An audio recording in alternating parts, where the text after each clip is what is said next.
Hello, everybody, and welcome back to another video and also podcast. It depends where you're watching or listening. We're doing this on YouTube. We're also doing it for audio listeners on the podcast as well. It's the F1 World Cup. Oh, yes, we are getting our little time machine, and we are not only going back in time, but I suppose we're also staying in the present day, because some of the drivers are from present day, but some of the drivers are from 1950, and some of them are somewhere in the middle. And joining me to talk about this crazy F1 World Cup that's about to get underway is Tom Bellingham, the founder.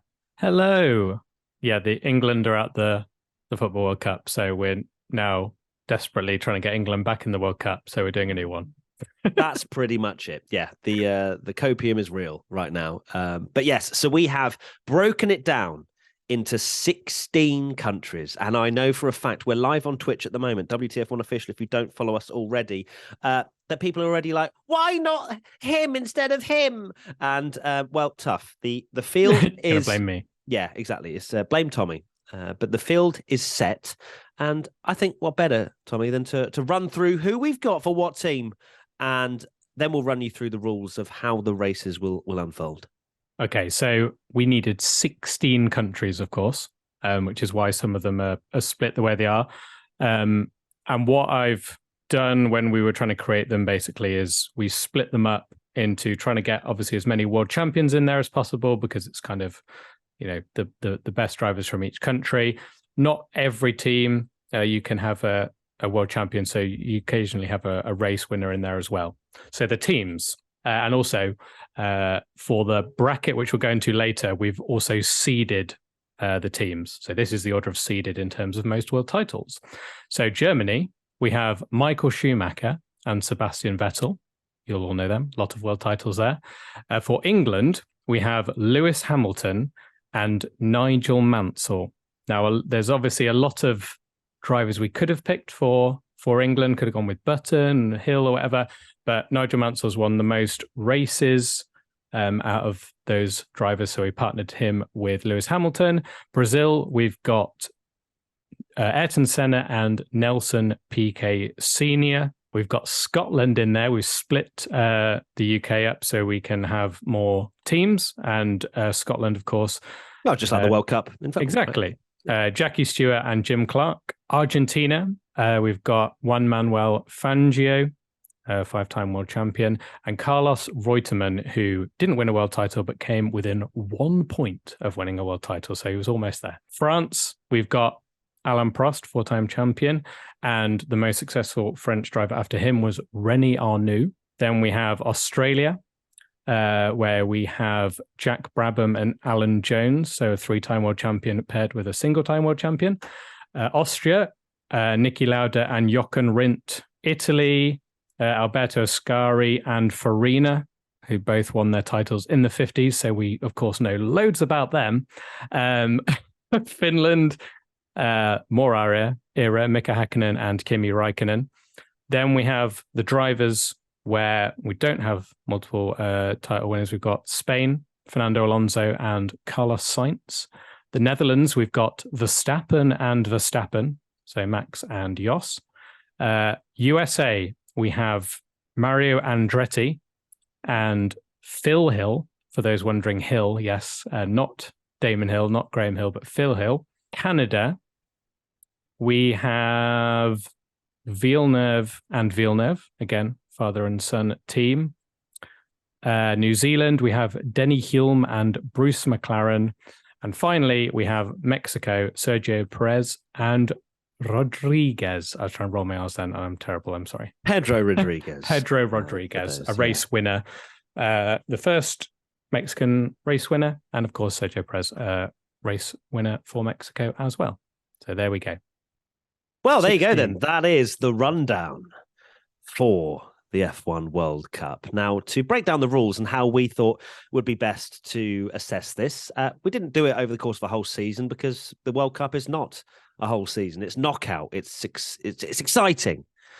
So what we've decided is that all four drivers, so two from each country, will race both in a sprint race and a main race. And the country with the most points wins the match. That kills me to say match, but it is a match up because it's a knockout thing. And, you know, the round.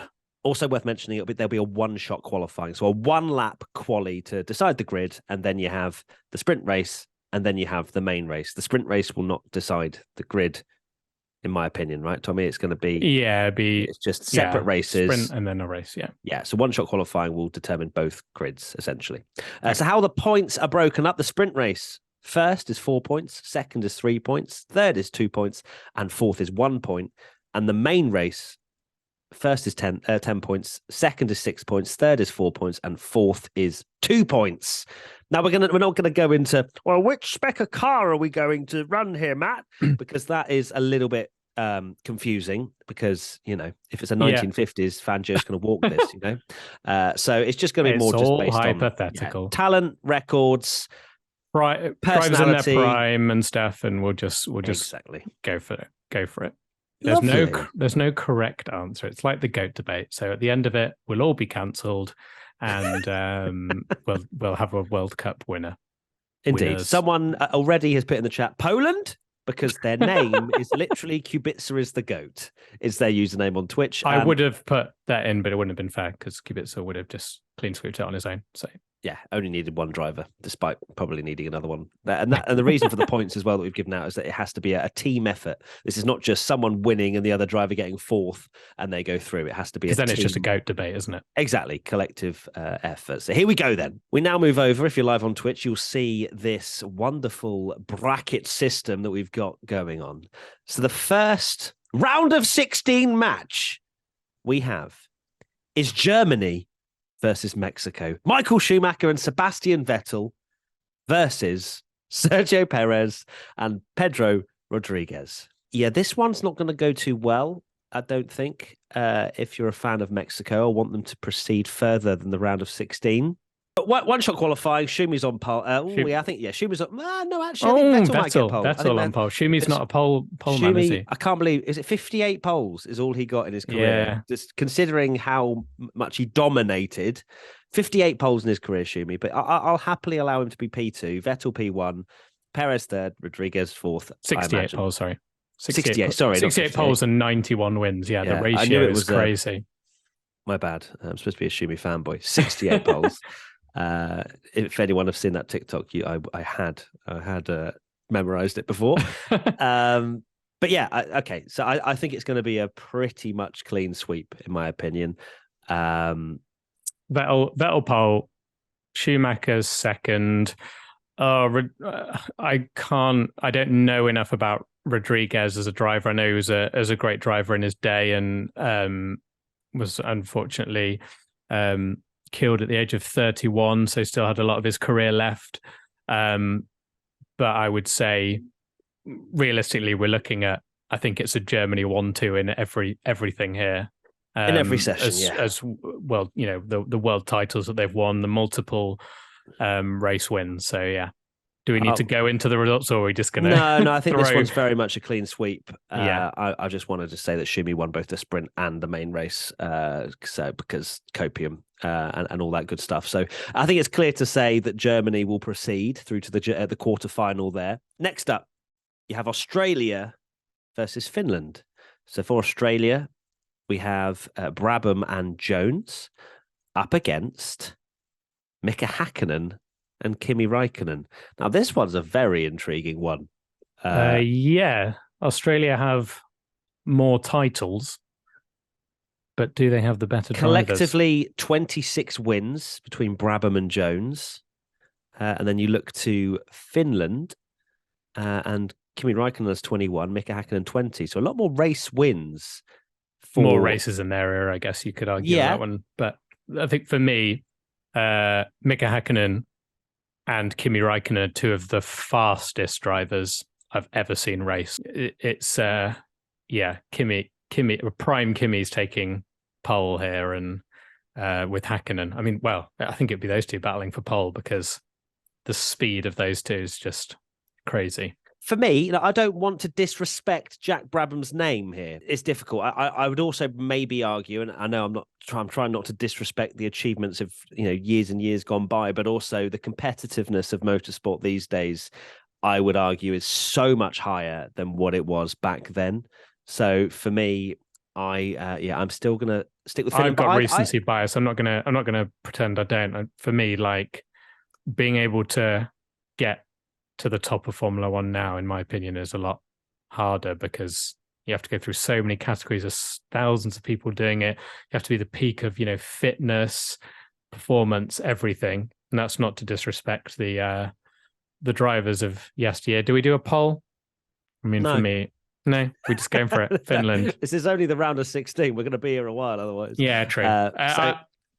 For me, that Mika Häkkinen is one of the best drivers I've ever seen, and Prime Kimi was unbelievable. So, and also we're throwing one-shot qualifying into there, right? The format. One-shot Let's talk about the qualifying, format. I think those Kimi two are was sticking it the on the man front at row. that in his McLaren days as well. Exactly. And yeah, Finland for me. Cool. We'll have some arguments along the way, I'm sure. That's fine. I'm committed to Finland as well. So that's going to be a very tasty quarterfinal. I can tell you that for free. Next up, USA versus Brazil. So for USA, we have Andretti and Phil Hill to confirm with that one. And for Brazil, we have Senna and Piquet. Senna's over, winning, isn't it? It's over. Yeah, Senna's winning everything. He's on pole. He's winning the sprint, and he's winning the main race. No problems. Mario Andretti's a legendary driver, and again, one of the drivers that done it in so many different categories. But I mean, Senna's dominating that race. Phil Hill, of course, is the other driver for USA, who won his world title in a year where his teammate tragically died in a crash, who would have won the title. He still, he's still a world champion and a good driver, but Nelson Piquet is a underrated. He won 3 world titles. It's just a shame he's a massive beep. Yeah, 23 race wins, but it doesn't make him any more likable with the things he's said. Brazil are going 3. There you go. Tommy's announced it. Brazil through to the quarterfinals.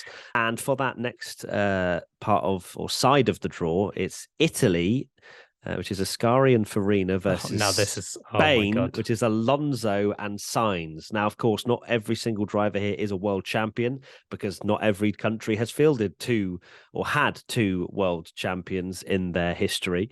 But Sainz makes it into the bracket. This is basically Also, why was the reason? Because obviously, Tommy, you fielded these. Some people might be asking, why did you field Farina over Patrese? Because he won a world title. Patrese didn't. Okay. Just obviously because there's still there's a difference of 1 race win between the two. Patrese obviously 6 over Farina's 5. But look, you are the Italian head coach and every other nationality head coach. A difficult one because again there will be recency bias. You've got 2 world titles. It's like deciding Formula One's a unique sport because no other sport is so different over the years. This is like deciding who's a better footballer when they're playing in the World Cup now, or they were playing when football was still combined with rugby in like the 1900s. Like it's a completely different sport. You're having to pick between the very start versus 2 of the best drivers nowadays. We all know what I'm going to say because Alonso's in there, but I can't possibly comment. I know Ascari was a legendary driver. I don't know enough about Farina. Ascari was one of the very best. I know he won so many races in a row. That's who Vettel got his record from. But Alonso, for me, is one of the best drivers of all time, and I will die on that hill forever. I know you will. I don't think it's as clear cut as saying Spain cruised through. Now, this is no disrespect to Carlos Sainz, but he is very much not exactly a decorated athlete at the moment. Of course, he has a win under his belt, but he hasn't proved himself like Fernando Alonso has. Ascari, in particular, obviously kind of proved that he was not only a talented Formula One racer, but also he was doing motorcycle racing, showing that adaptability and things like that. So for me, Alonso would probably wipe the field pretty clean, but I think that 2nd and 3rd position Could probably go to Italy, in my opinion. Ascari would get second, I think. Yeah. If you, I mean, again, theoretical. Look, this is a full fun, Tommy. You don't. 1950s. It's fine. You don't have. It's fine, Tommy. You don't. People know this is a bit of fun. Yeah. What's wild as well is the says answer, but this is theoretical. Not sure. It's tough, but it's Spain for me. Okay, yeah, no, fair enough. Spain, absolutely. Doesn't. It's not a clean sweep for me, but they probably do progress with the beautiful Alonso popping in some Magic P1s. Alonso. Absolutely. Right, so that's one side of the draw done. We now move over to the second side of the draw, and it's New Zealand versus England. So that's Holm and McLaren versus Hamilton and Mansell. This one's an easy peasy lemon squeezy. England straight through to the quarterfinal. English bias, whatever you want to call it. I think they win both. You've got Hamilton, who is statistically the greatest of all time, and in my opinion, still, very much should be in that debate with a very, very select few other drivers. And Mansell was very quick on his day as well. 31 wins as well under his belt for Nigel. Big Nige. Absolutely. Yeah. English bias. Cool. All right. We got the English bias out the way. We now move on to our next round of 16 match, and it's Austria versus Netherlands. Austria, Lauda and Rindt, and Netherlands is Verstappen and Verstappen. It's hard for Netherlands, unfortunately, because they haven't really fielded a second. Well, they haven't won with anyone other than Verstappen, which is quite the statistic, which means Max Verstappen is going to have to carry Netherlands all the way through. His dad, yeah. But they're up against Lauda and Jochen Rindt, who, well, they have 31 wins together. Lauda 25, Rindt 6. This is where Tommy might get the cape out and start waving it around. I think you'll be surprised. I think it's Austria goes through. Yeah, even here as the Verstappen fanboy, and my cape on the wall. It's Austria all day long. I think Verstappen, Max Verstappen. If you put them like 2 against 2, so the number 1 drivers against the number 2 drivers, Niki Lauda and Max Verstappen. Max Verstappen, I think, could go on to be one of the greatest of all time if he continues what he's doing now and stays in his prime. But Niki Lauda, everything he did, winning the titles, winning a title after the accident he had and came back as well. In terms of you put them in a race, I think Max is an exceptional driver, so it'd be close. But Jochen Rindt versus Jos Verstappen isn't a debate, in my opinion. No. Jos Verstappen came into Formula One very young. He was very hyped up, had a very tricky first year against Michael Schumacher, which might as well just kill your career immediately, being teammates to Michael Schumacher. And Jochen Rindt, won his world title actually after he passed in a crash at Monza, and he was, I want to say, 28. So had so much of his career left as well. I think if Jochen Rindt had survived, he's there. He's just gone into Lotus. He's won the title in his first, one of his first years with Lotus, and he'd have much more of a career, especially in those days. 28 is very young for a driver back in those days. So Rindt would take it easily. So I'm saying that Austria. Yeah, and obviously when we're looking at the weighting of the points, if Verstappen won both the races, it wouldn't matter, and Netherlands would go through. But the thing is, I don't think it's a guarantee that Verstappen would win both races. Lauda is an exceptional talent, as I'm sure a lot of you have seen the film about him and whatnot. I don't think it's a clean sweep for Verstappen, in my opinion. And Jochen Rindt was no slouch either. So, controversially, Austria go through to the quarterfinal. Next up, Argentina versus Canada. Argentina is Fangio and Reutemann. Canada is Villeneuve and Villeneuve. Very difficult to measure this one, as it always is with this beautiful theoretical thing that we've got going on here. But for me, it's going to have to be Argentina. Fangio dominated the start of Formula One, basically. He carved his name, etched his name into history right at the beginning. And of course, you have Carlos Reutemann as well, 12 wins, Fangio 24. He absolutely dominated Formula One back then. And yes, it's difficult to measure, of course, especially when you're up against Jacques Villeneuve, who was, pretty good. Yeah. So was Gilles Villeneuve. I think Canada's a weird one because I'd argue that, a lot of these pairings you have, well, Argentina is a great example. You've got the strong driver who's the world champion and then a weaker driver that didn't win the world title. But a lot of people say that Gilles Villeneuve is actually the better driver than Jacques Villeneuve, obviously taken too soon and was arguably, one of the quickest drivers out there. But yeah, I mean, Fangio just dominated everything, didn't he? Yeah. What more could Fangio have done at that time? You know what I mean? So that's why I think, let's not have recency bias here. Let's give Fangio the respect he wants. I know a lot of people are questioning as well. I cannot believe Latifi has not been fielded for Canada, but unfortunately, he didn't really make the cut.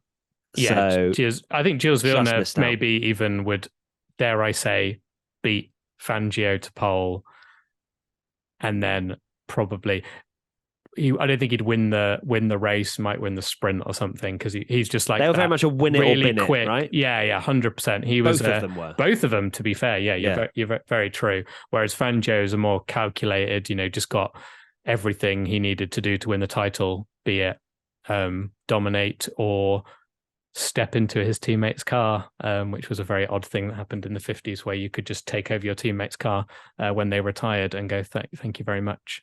When your car breaks down. God, imagine if Alonso could have done that these days. The amount of world titles he'd have won.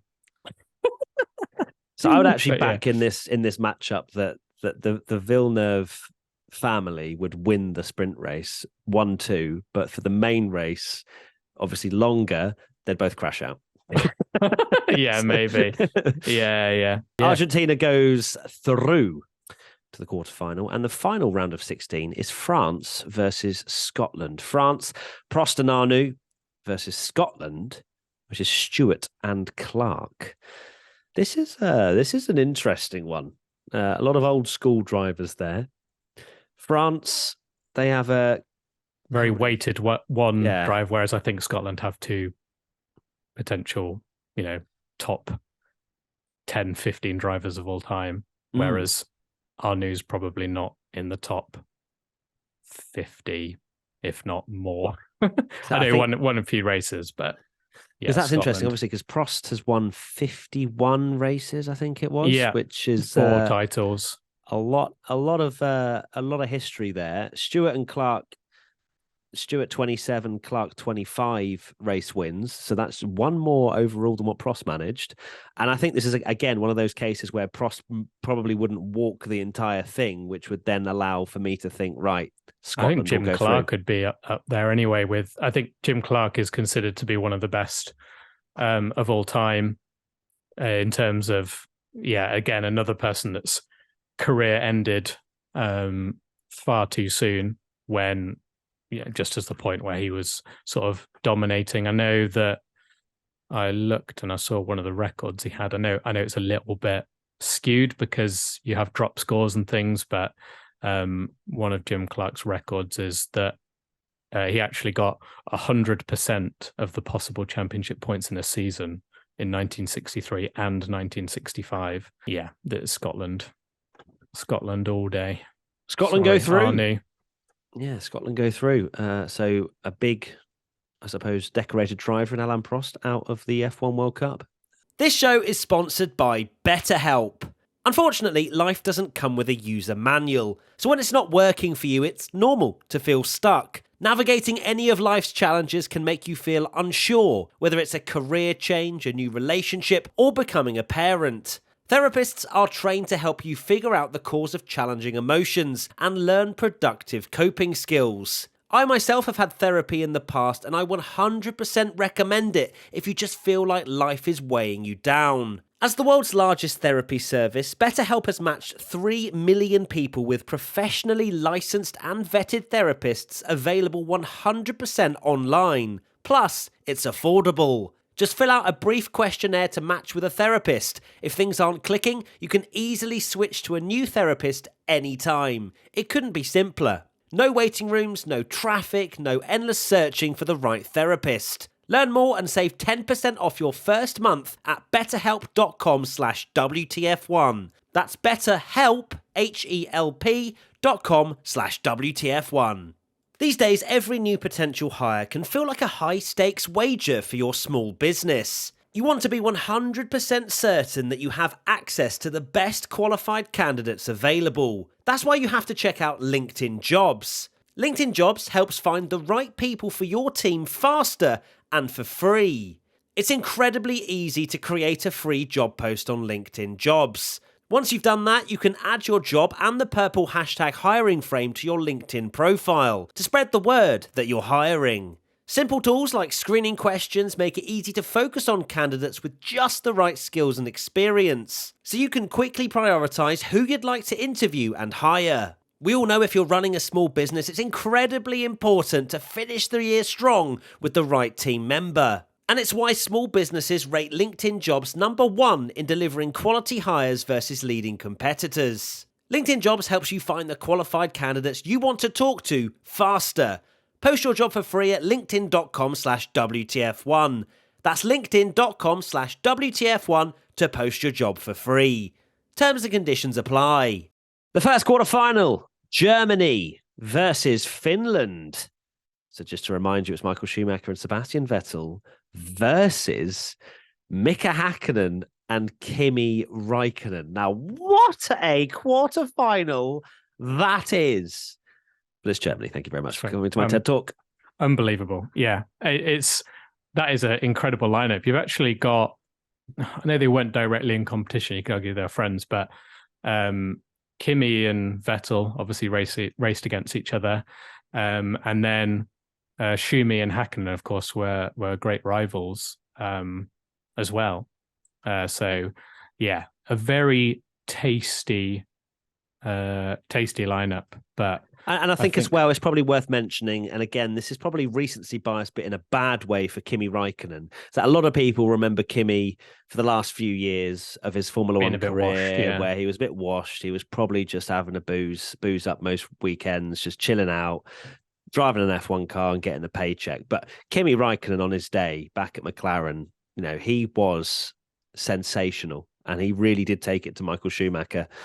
So I don't think we can disrespect him like that, because we're kind of comparing for overall careers, but also taking into account their primes at their prime. But for me, I think Räikkönen maybe it's difficult because Sebastian Vettel, I'm not going to disrespect him either. He's got 4 world titles, but he made the most of a particular package of car, and he beat Mark Webber. Just unbelievable. Yeah, but unbelievable in it. Yeah. Oh, yeah. And he made the absolute most of it. But I don't think because obviously we're just talking about one sprint race and one main race.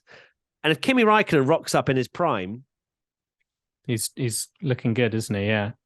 And you could argue Hakkinen as well, but I mean Schumi's winning the race. And then I'm just trying to not come across too biased, but yes, Germany wins. Yeah. No, I think if you look at it, that Schumi beats Hakkinen and Vettel beats Räikkönen. It's very difficult between Vettel and Räikkönen if we're talking prime Räikkönen. Obviously, they raced against each other anyway, and that wasn't really a debate. If you look at the recent Kimi Räikkönen, that Vettel was clear, but I still think he does it. So yeah. Germany. We now move on to the second quarterfinal. Brazil versus Spain. Senna and Piquet up against Alonso and Sainz. Now, for me, look, I know you're an Alonso fanboy, but Brazil are winning this out. They absolutely are.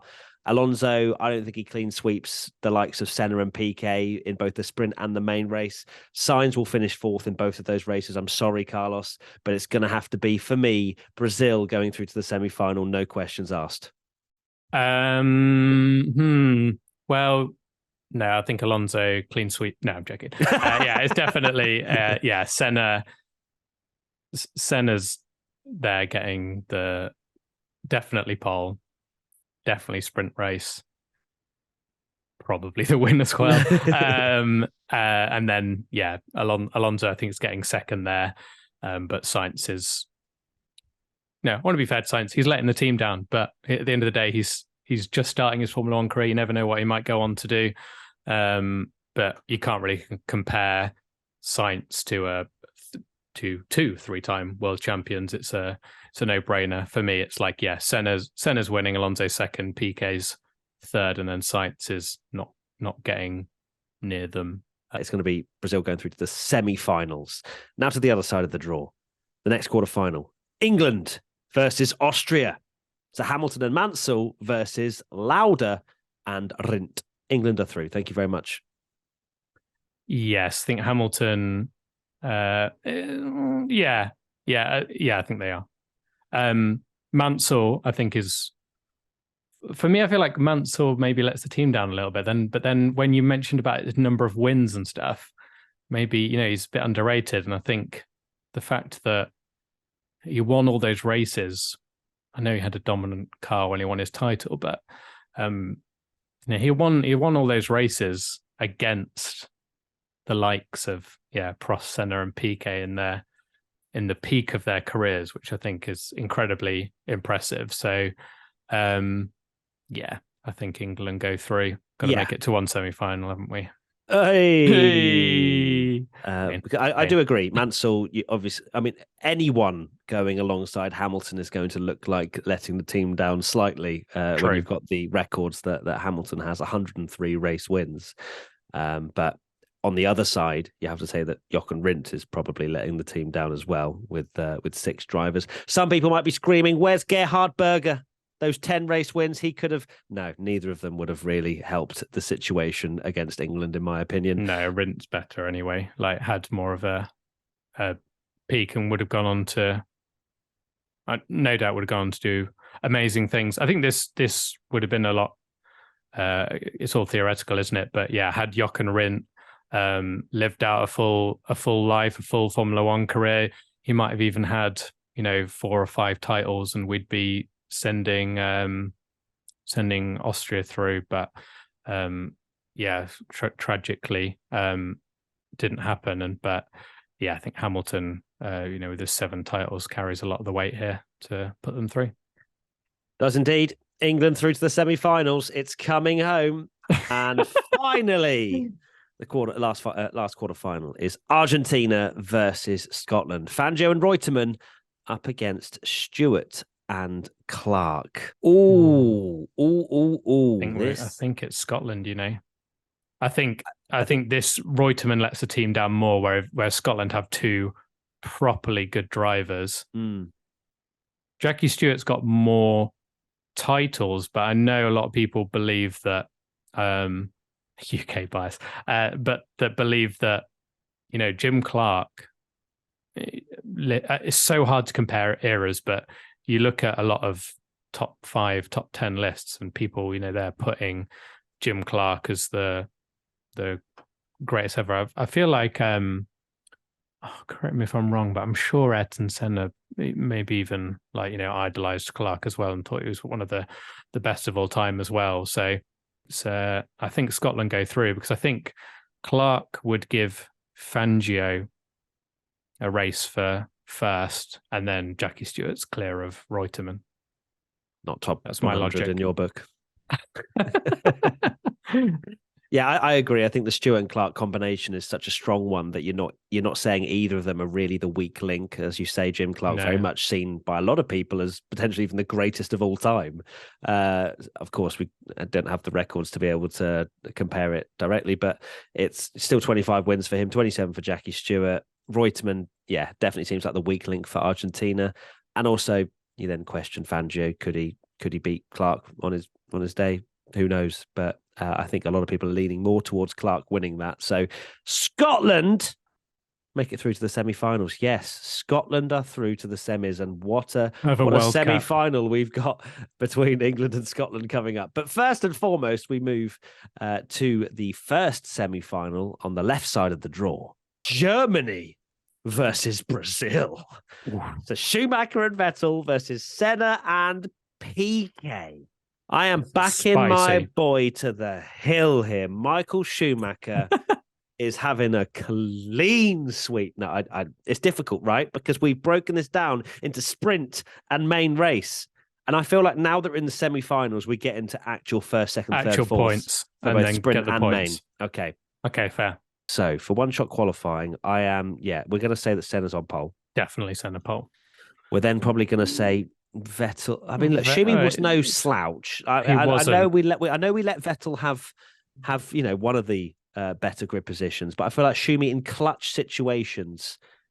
You know what I mean? It's one of those things where, like, are we underrating him because he was so good in the races, and he more sort of calculated it more for And race also wins, taking didn't into he? account fuel loads as well. Remember, qualifying Yeah, used to true. A take lot of into people account. used to. You'd have Jarno Trulli putting 1 liter of fuel into his Toyota and sticking it on pole. Absolutely cannot tell. There's a Michael Schumacher picture behind you. But yeah. That's actually Charles Leclerc, mate. The one up there is the one up there, Schumacher. I don't think we can't can see it it on the stream. But yeah. I think Senna's on pole, and then it's close between Vettel and Schumacher. Maybe Schumacher just gets it. Yeah, Vettel third, PK fourth.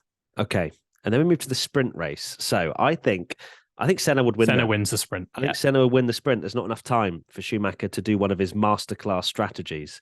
So I think it is how it kind of ends for qualifying. So Brazil would come out of this with 5 points, and Germany would come out with this with 5 points. So it would be all to play for in the main race. But this is where Schumi comes in clutch, and he beats Senna in the main race, secures the 10 bag, and Vettel does not finish fourth. I think he still finishes third. Senna finishes second, and then I've done that in a terrible order, but and then PK finishes fourth, unless he fancies a little dive bomb, which, he does love a dive bomb, PK.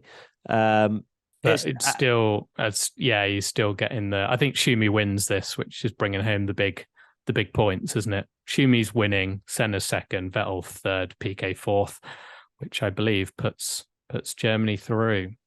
It does. Germany win the semi-final against Brazil. It was close. It was a hard run thing, but it was Michael Schumacher that carried the team. The second semi-final, England versus Scotland. Yes, Scott fans out there, you are in a semi-final and you're up against England. Can you imagine the fans going to that race? That would be quite something to behold. So, of course, England, Hamilton and Mansell versus Stewart and Clark. Now, this one is intriguing. You see, of course, we're breaking it down again. So, does Jim Clark take it to Hamilton on his day? Probably does. And how crucial will Mansell be in this whole conversation here?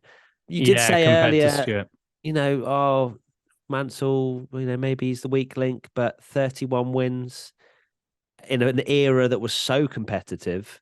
Do we break it down in terms of the points again? This is Absolutely. a difficult one. Absolutely. When you're comparing eras, this is a big match, isn't it? This is a big match, Tommy. We're breaking it down. Let's do it. Like qualifying. Hamilton. Whoa. I mean, Hamilton or Clark. Hamilton has Hamilton. How many pole positions? He does, but it's weird because I personally don't.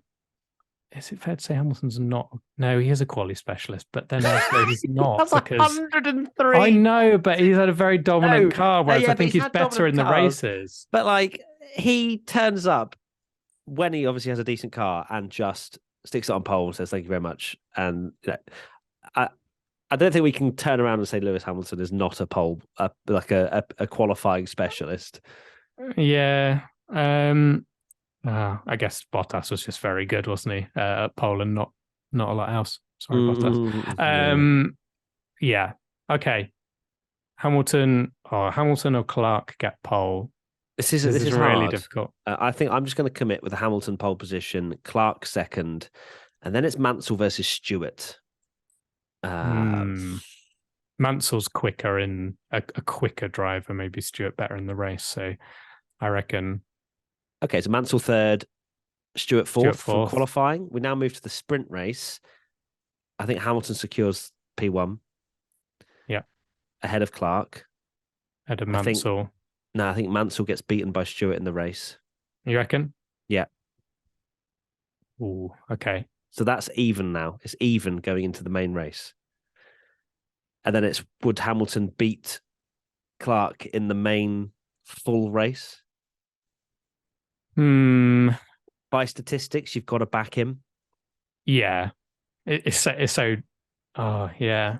These are the really difficult ones, aren't they? When you're comparing almost a completely different sport. Again, like we said at the start, when we were comparing things like Fangio against even the likes of Jack Villeneuve, it's completely different. Look, it's so finely poised. We're going to put it to who to wins, the Twitch Hamilton chat. or Clark?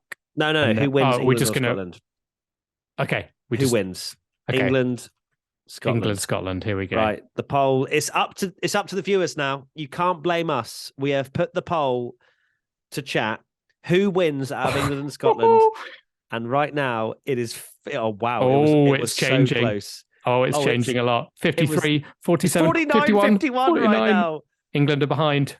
Oh my goodness! Here we go. How long is this poll on for? Oh, it's 51 in England's favour now. Tommy, don't tell the people that haven't voted because it might swing the. We need a completely unbiased because they can't see it until they vote. Okay.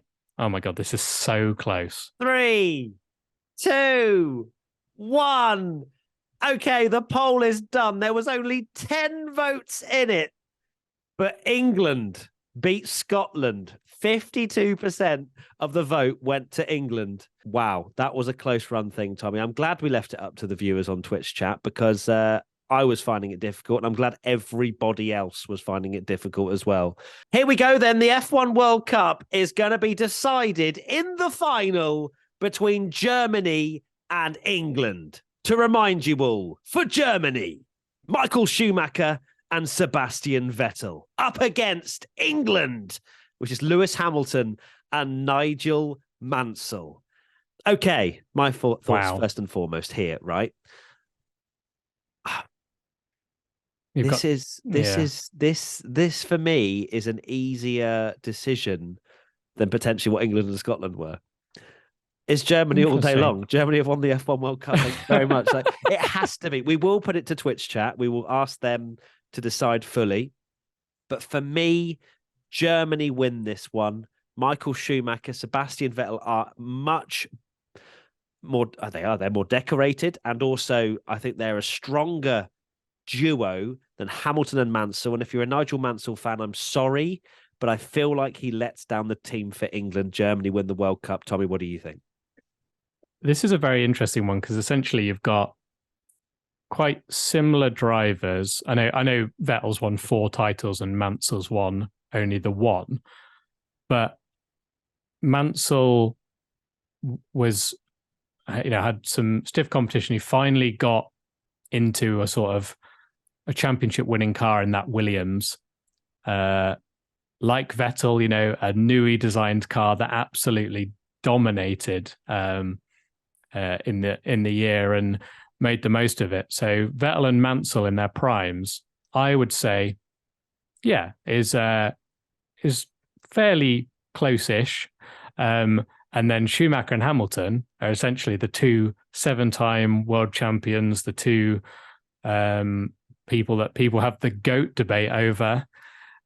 And this is an unbelievable matchup, but I am the same as you. We'll go into the points where, for me, it's Germany, because without getting cancelled, I also think Michael Schumacher is, in terms of the best driver I've ever seen, Michael Schumacher is better than Lewis Hamilton, in my opinion.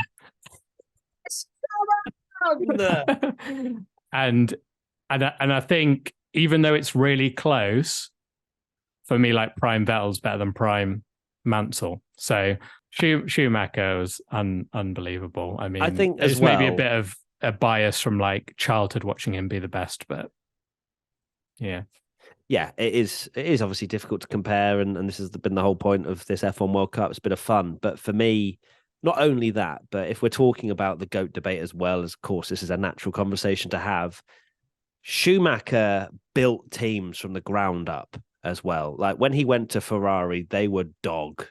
Like they were not very good. And he managed to create this absolute well-oiled monster in Ferrari. Now, I'm not saying Hamilton hasn't done the same with Mercedes, but also I don't think there's any coincidence that Schumi left Mercedes and then they got really good. I'm just gonna, hey, look, you can't confirm it, but I am happily going to die on the hill of Schumi being an absolute machine and knows exactly how to make a team work. But that's not what we're debating right now. We're debating a sprint race and a main race, and one. Should we do the points just to make sure we're actually backing up our own theory here? Let's break it down right now. So in qualifying, one shot. Hamilton's pole. You've only got one shot. Okay, sorry, a bit of JLS came out. Hamilton on pole, I'll happily accept. Schumacher second, yes. Vettel third. Because I mean, Schumi's turning up. Yeah. All right. Schumi's turning up for the World Cup final. You know what I mean? And then fourth, unfortunately, is Mansell. Now we move to the sprint race. I'm probably going to back Hamilton to convert. Yeah, I'm going to back Hamilton to convert. Schumi same order. I think it finishes the same order as qualifying. Vettel's obviously not going to try anything on Schumi. Schumi is going to try and catch Hamilton, but I just don't think it's going to work for that. But then the main race, prime Hamilton and prime Schumacher, rolling the R's right now. Schumi's doing a 7-stop race and winning something. Yeah, he is, isn't he? He's doing a Magny-Cours.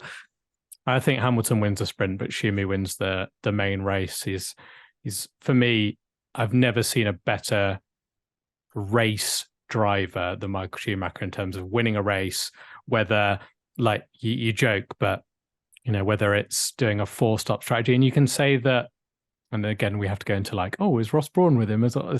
But Schumi could deliver it any situation. So for me, yeah, Schumacher gets the dub. Hell yeah. Go on the Schumi. So that means that for the main race, we're going to say basically Schumi and Hamilton swap for first and second. Does Mansell beat Vettel in the race? Maybe. But it doesn't make a difference. It doesn't matter. It means Germany would win by 2 points. Yeah. But okay, we are going to officially crown, and I saw as well that the poll has disappeared, but I think it was about 80%. 80% that believe that Germany should also win the World Cup. So I am still delighted to announce that Germany have won the F1 World Cup with Schumacher and Vettel. Big round of applause. Well done. I think we knew that was coming, or did we? I think some people may have backed England from the get-go. Who knows? But that is 83% it was in the end. So well done to Germany. They've won the World Cup. And who will win the real World Cup? Maybe Morocco. They're not on this one, that's for sure. But Tommy, final thoughts from the F1 World Cup. Final thoughts are, I feel like we've almost shown how difficult it is to debate drivers from different eras, because, oh my word, that is one of the most difficult things to decide who is a better driver between someone racing essentially around some hay bales in an airfield in a tin can versus, you know, the most high performance modern Formula One cars with all the technology and stuff. It's like a completely different sport. So, but it was enjoyable, just a bit of fun. And yeah, well done on Germany. I mean, they were top seeds. We got the top seeds in the final, Germany versus England. And yeah, I think fair play Germany. That is a strong team. And yeah, most titles in that team as well. And also some people in the chat are saying third place, losers final. Oh, we'll never of course, do that. That'd be against Brazil versus Scotland. Brazil would win. That's my final thought right there. But either or, thank you everybody for watching and listening, depending if you're on the podcast or on YouTube. We'll see you very soon for another video. Bye. Bye.